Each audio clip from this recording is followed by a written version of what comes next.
Picking up where we left off in the last video, February of 2022, there wasn't much to distinguish the current crisis from previous saber-rattling by Russia along Ukraine's borders, which had occurred over the past several years as the quasi-détente with Russia during the Trump era gradually became colder during the administration's later years, mainly after the rise of Ukrainian President Volodymyr Zelensky. Zelensky was a comedian who appeared in a TV show called Servant of the People, in which he was elected president. Zelensky then later was elected president on the ticket of a party called Servant of the People, with a relative outsider being a new face for the often maligned as corrupt Ukrainian government. Although most of the corruption did not subside under Zelensky's leadership, the relationship with Russia took on a new dynamic, with Zelensky wanting to find a peaceable solution to the matter one way or the other. His open dialogue about joining NATO or reconquering the Donbass sent alarm bells ringing in Moscow. However, at the start of February 2022, there was not much to indicate that the troop buildup along the borders of Ukraine was any different than the previous Russian troop buildups during Zelensky's tenure. Despite this, American and British intelligence insisted that this was a full-scale invasion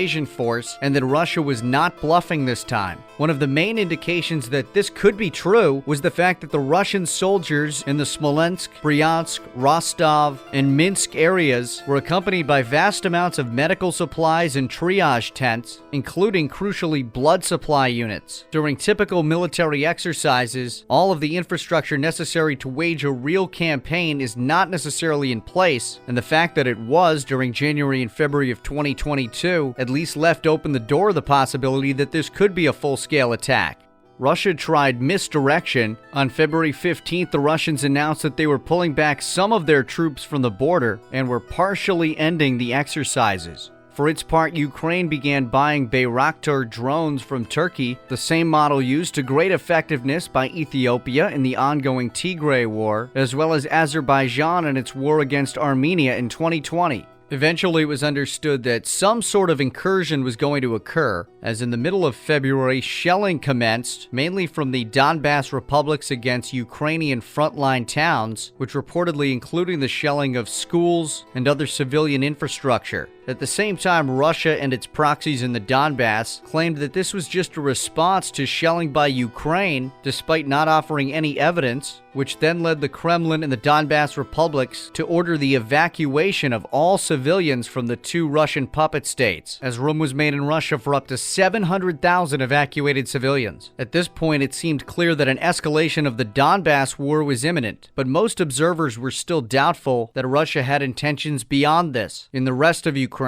American and British intelligence continued to insist that a full-scale invasion was imminent and that whatever happened in the Donbass would likely be some kind of pretext or false flag attack, as had already occurred with the shelling. During the week of February 14th through the 20th, Ukrainian elites started taking that seriously, and many politicians, businessmen, and oligarchs began to flee the country, along with large parts of Ukraine's civil service, and for the first time, some ordinary civilian evacuees. That being said, as of Sunday night, February 20th, there was still a lot of doubt, both in Ukraine and worldwide, that Russia would really escalate to the point of a full-scale invasion. The events of the next several days, however, would prove the world naive. In the early hours of February 21st, reports began to emerge that Russia intended to recognize the Donbass republics. This was important for a couple of reasons, both of which I touched on in the last video. For one, official recognition is what accompanied war in the case of Georgia and the South Ossetia and Abkhazia breakaway states, which were both recognized by Russia in tandem with its victory in the Russian-Georgian War of 2008. The other key was that these two republics claim lands well beyond that which they actually control. Thus, with Russian recognition, they're essentially being given a green light by the Kremlin to conquer all of their remaining claimed areas from the Ukrainian forces, potentially with Russian help, as a Russian mutual assistance treaty with the Donbass republics was a possibility floating throughout the morning, which would eventually come to fruition. However, after the morning of the 21st and the several days preceding it had largely focused on the Donbass, it soon became clear that this crisis was about a lot more than just the east and south of Ukraine, and that Russia's eyes were on Kiev. Later on that same day, February 21st, Vladimir Putin held a bizarre conference with his security chiefs. In this choreographed exercise, they all advised immediate action on Ukraine, while anyone overly reluctant or hesitant was immediately put back into line by Putin.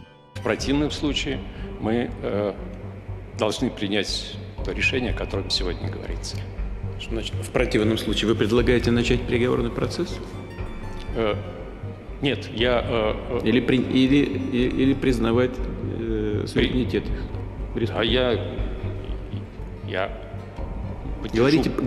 Говорите прямо. Я поддержу предложение о признании... Поддержу или поддерживаю? Говорите прямо, Сергей. Поддерживаю предложение... Так и скажите, да или нет? Да. Я поддерживаю предложение о признании независимости. Хорошо, пожалуйста, садитесь. Спасибо. Владимир Александрович. Following this strange nationally televised meeting, Vladimir Putin gave a major national address. This bizarre one-hour speech was essentially laying out the case for war with Ukraine, that is, all of Ukraine. The only action Putin announced in the speech was that, as had been discussed earlier, Russian troops would be sent as so-called peacekeepers to the Donbass republics, and that treaties of mutual defense would be signed with each, again allowing for the previously speculated Russian help to the Donbass republics in conquering their remaining claimed territory. However, Putin's speech would address far beyond the Donbass and would touch on the legitimacy of Ukraine as a whole. Дорогие друзья, тема моего выступления – события на Украине. Over the next hour, Vladimir Putin would essentially lay out his entire worldview for all to see. 2+ decades of speculation about how Putin viewed America, Ukraine, and the rest of the world were no longer necessary, as Putin bluntly laid it out up front. This was quite an extraordinary moment in world geopolitics, but the implications of what Putin had to say were even greater. Putin turned back the clock to much of the history that we explored last time. Putin was essentially complaining about the political setup of the Soviet Union, in which Soviet Ukraine began as a nominally independent puppet state, which, even after being subordinated to the Soviet Union, remained a single political entity. That in comparison to the Russian Empire, in which Ukraine was essentially treated as a region comprised of several disparate governorates, with Putin referring to the creation of a single Ukrainian polity, even within the Soviet Union, as, quote, madness, and a, quote, generous gift from Lenin for the purpose of, quote, solidifying Bolshevik power at any cost. Putin said that this generous gift, as he called it, of a Ukrainian polity was, quote, much worse than a mistake, and that, quote, as a result of this Bolshevik policy, the Soviet Ukraine was created, and we have every reason to say today that it is Ukraine created by Vladimir Lenin. He is its creator and architect. We can call it Vladimir Lenin's Ukraine, end quote. Obviously, this totally ignores the fact that Ukraine not only had a national identity for centuries leading up to the Bolshevik Revolution, as we looked at in a recent video about the Zaporizhian Cossacks, but that even during the early 20th century and the era of the Bolshevik Revolution, classicalist, anti-communist Ukrainian political entities did exist before Ukraine was conquered by the Red Army and placed under the authority of the Bolshevik puppet state. In other words, all the Bolsheviks really did was place their new Ukrainian puppet state directly over the already existing Ukrainian polity, which again itself had actually formed in response to the Bolshevik Revolution as an anti-communist Ukrainian classicalist political entity. Thus, there's no basis in reality for Putin's idea that the Bolsheviks somehow created or invented the country of Ukraine. He obviously laments the fact that the Soviet structure did have Ukraine as a unified polity and thus allowed it to go independent in 1991, but that doesn't mean the idea of Ukraine as a unified polity was invented by the Bolsheviks. Putin then also attempted to justify his moves in the Donbass by blaming Lenin's, quote, decrees for adding the Donbass to Ukraine, which in reality is really just an extension of his previous argument, since before the Bolsheviks there was no unified Ukrainian polity to add the Donbass to. Putin then gave a warning to Ukraine. He said that today, the quote, grateful Ukrainian descendants, said with just a hint of sarcasm and implying that Ukrainians should be grateful to Lenin for giving them a unified polity in the first place and for quote, giving them the Donbass, are instead demolishing all the monuments to Lenin in a program of decommunization. The implication being that Ukrainians shouldn't want to tear down Lenin's statue because he somehow artificially created their country, as expressed by Putin's earlier assertion that Ukraine was, quote, a creation of Bolshevik communist Russia and worse than a mistake, end quote. Putin then leveled the threat. Quote, you want decommunization? Don't just stop halfway by demolishing statues. We are ready to show you what actual decommunization would look like for Lenin's creation, Ukraine. Essentially saying that if Ukraine was a communist creation, decommunization would mean the elimination of Ukraine's existence. For now, though, despite the extraordinary speech, the only announcement by Putin was for military assistance to the Donbass republics, making it apparent that there was at least going to be a limited offensive by the Donbass republics and their Russian backers to capture the rest of their claimed territory, but with the speech sending great fear throughout the rest of Ukraine that further Russian encroachment could be imminent. After 3 days of renewed fighting in the Donbass, Putin again made a morning speech, this time a much shorter address, on Thursday, February 24th. This was essentially a declaration of war by Russia on Ukraine, as Putin announced a, quote, special military operation which was intended to demilitarize and, quote, denazify Ukraine. Russian propaganda had been singing the idea since 2014 that Ukraine had been overthrown by a pro-Western coup and that the new regime was some sort of Nazi-backed military junta, which is more than just a misinterpretation and is essentially completely detached from reality. Ukraine has had several controversial militia groups assisting its army over the last several years in its war against Russia in the Donbass, and there's also been plenty of corruption across the Ukrainian government, but despite its problems, this is a democratic regime with a real functioning parliament and real elections, neither of which can be said about the Russian Federation.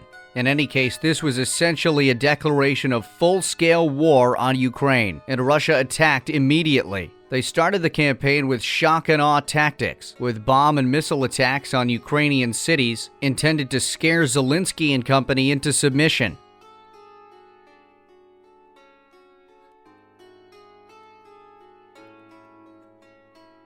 At the same time, several new ground offensives began, not only from the Donbass and from Crimea, but also directly from Russia itself, from the Smolensk and Bryansk oblasts, as well as from Russian puppet state Belarus. Shots were also heard along the border between Russian-backed puppet state Transnistria, a breakaway territory from Moldova, and host to approximately 1,000 Russian troops. However, despite initial gunfire and shelling heard from the area, no Russian offensive has as of yet proceeded from the Transnistria direction. Instead, it seems the goal of the Russian southern forces may be to link up with Transnistria heading west. Indeed, the south is where Russia has experienced the most success, capturing the city of Kherson, the bridge across the Dnieper, as well as surrounding and besieging Mariupol, a city that had briefly been under the control of Russia's Donetsk proxies back in 2014. However, in the north, things were not going well. The Russian advance on Kiev stalled from two directions, with the Russian spearhead coming from the east ambushed and sidetracked several times by Ukrainian sappers and civilians.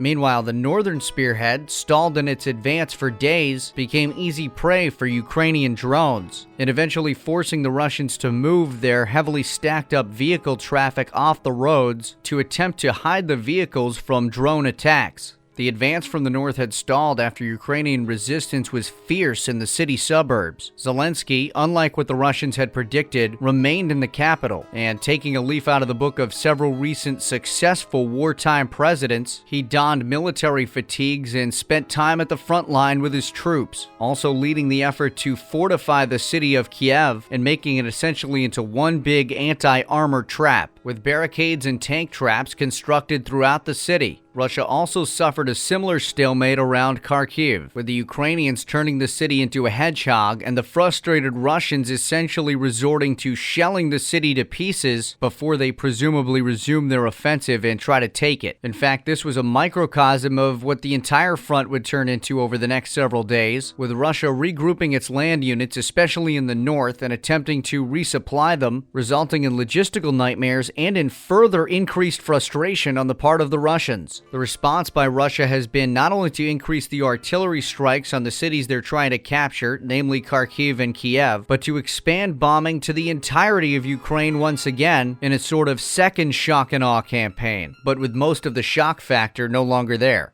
This has seen bombings in recent days as far west as the Lviv area. However, even if it wanted to, Russia would not be able to simply destroy cities like Kiev and Kharkiv with air power alone as it did in Syria, because the Russians have still not gained total air superiority. Although Russia's forces on the ground do continue to advance slowly, especially in the south and east, things are clearly not going according to plan for Russia, and it appears a long, hard war is ahead of them. This begs the question as to what the actual reward is even if Russia wins, especially with global economic sanctions raining down on Putin's regime. Even if Putin accomplishes his goal of taking Ukraine and splitting it up into several Russian governorates, Russian forces would be operating in bombed-out and destroyed cities with an extremely hostile populace, as even many of the Russian speakers in Ukraine have been alienated by the Russian invasion. In any case, that remains to be seen. For now, though, that's the situation. We've updated the apolitical world map, and we'll do so again following our next update on this conflict. For now, though, be sure to check out the special updated edition of the map at apoliticalworldmap.org. Make sure to like, subscribe, comment on the video, and if you can, donate on Patreon. Thank you so much, as always, for watching. Of course, our thoughts are with the civilians and the soldiers involved. Thanks again. I'm Alex. I am out.